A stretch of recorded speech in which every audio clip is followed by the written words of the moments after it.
Alors pour résumer la situation, nous avons vu que nous avions des groupes qui avaient des effets activants, soit par effet plus M, mésomère donneur, soit par effet plus I, inductif donneur, et d'autres qui pouvaient être désactivants.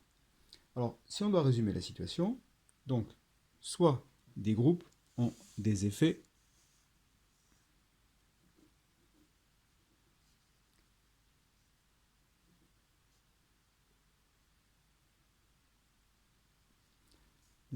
donneurs d'électrons, soit par effet mésomère, soit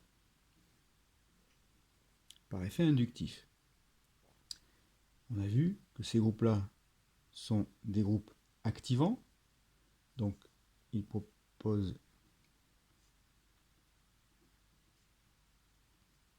une activation, c'est-à-dire que la vitesse de réaction sera plus grande que sur du benzène, la réaction sera plus facile, et que cette activation, elle est surtout sur les sites ortho et para. Les deux sites ortho et le site para. C'est ce que l'on appelle donc des groupes ortho-para-orienteurs. Donc ces groupes-là, tous les substituants déjà en place, qui ont un effet donneur d'électrons, soit par effet mésomère, soit par effet inductif, sont des orthopara-orienteurs avec activation. On va trouver qui là-dedans? Eh bien, on va trouver, bien entendu, celui que l'on a vu plus en détail, le groupe OH. Grâce à ces doublés non liants, sur le carbone du cycle qui se situe là, quand celui-ci est positif, il n'a que 3 liaisons, le doublé non liant va pouvoir s'intercaler pour créer une forme mésomère supplémentaire. Bien entendu, on pourra extrapoler avec la fonction éther-oxyde, c'est-à-dire que si on remplace le H par un groupe alkyle,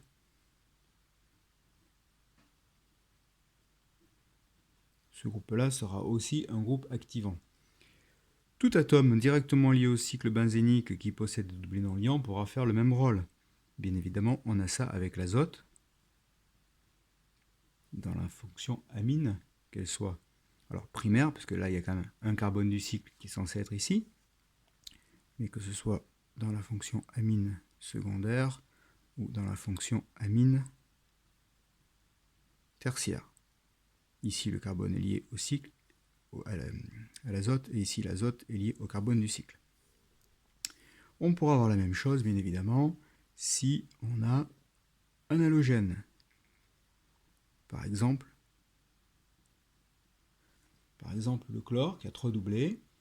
Un des doublés du chlore, lorsque le carbone qui est sur le cycle et qui porte le chlore, lorsque ce carbone qui est ici prend une charge positive et n'est que trivalent, le doublé du chlore pourra venir lui aussi s'intercaler. Donc cet effet mésomère est un effet donneur.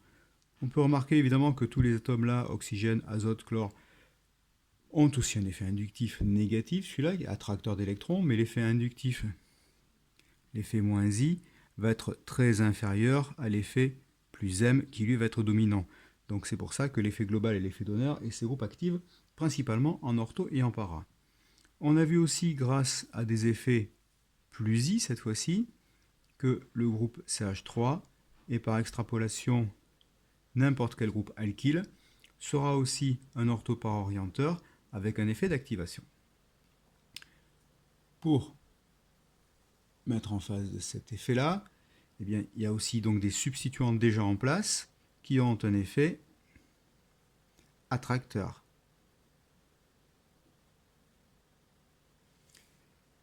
Soit par un effet moins M, que l'on n'a pas trop développé, mais aussi par un effet moins I, effet inductif, négatif, effet attracteur d'électrons. Ces groupes-là, donc, seront des groupes qui seront désactivants. Ils vont proposer une désactivation du cycle. Désactivation du cycle, c'est-à-dire que la deuxième substitution se fera moins vite, moins facilement que si elle se faisait sur du simple benzène. Or, comme l'activation, la désactivation a un effet plus fort lorsque le deuxième substituant arrive en ortho ou en para. Si la désactivation est plus forte en ortho ou en para, elle sera plus efficace sur les sites ortho et para, et par effet négatif, les sites qui ne seront pas favorisés, et qui seront les moins défavorisés, seront les sites méta.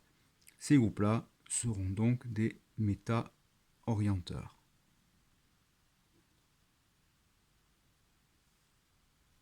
Alors, qui va-t-on trouver? Alors, intéressons-nous surtout aux groupes qui ont un effet moins I. Les groupes qui ont des effets moins I, qui attirent les électrons, sont tous les groupes dont l'atome lié au cycle aura soit une charge positive, soit un fort caractère positif pour attirer les électrons. Donc, on a déjà vu, on a déjà parlé du groupe NO2, dans lequel l'azote possède une vraie charge positive.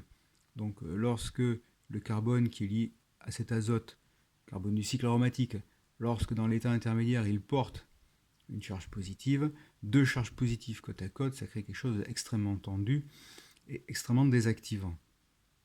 On va pouvoir trouver le pendant de ce groupe-là. Vous avez reconnu ici une amine. Lorsque l'amine est sous sa forme basique, et bien évidemment le doublet non liant est disponible pour l'effet mésomère. Par contre, s'il a déjà été engagé pour capter un proton, et pour devenir ceci, non seulement le doublet non liant n'est plus disponible pour avoir l'effet mésomère donneur, mais ici vous avez un azote qui a une véritable charge positive, qui, lorsque dans le cycle qui est là, le carbone qui le porte doit aussi lui avoir une charge positive, on a bien évidemment une situation extrêmement tendue et extrêmement désactivante. Donc là, on a le cas où des azotes portent vraiment une charge positive, mais on aura aussi le cas où lorsque l'atome porté par le carbone du cycle, le cycle qu'on pourrait dessiner là, est lié à un autre carbone qui lui-même a un caractère positif très fort. Or, des carbones polarisés delta+, on en a vu beaucoup, notamment dans toutes les fonctions des dérivés d'acide. En premier, la fonction acide carboxylique, mais toutes les fonctions dérivées. Alors, citons par exemple la fonction ester, la fonction amide,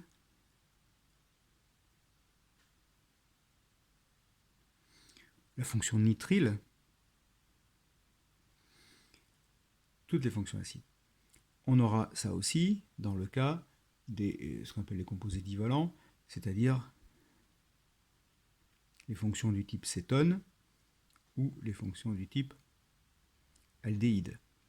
Toutes ces fonctions-là, par soit la charge positive directement sur l'azote lié au cycle, soit par le caractère positif polarisé positivement des atomes de carbone liés au cycle, toutes ces fonctions-là sont des fonctions qui désactivent et qui orientent en méta.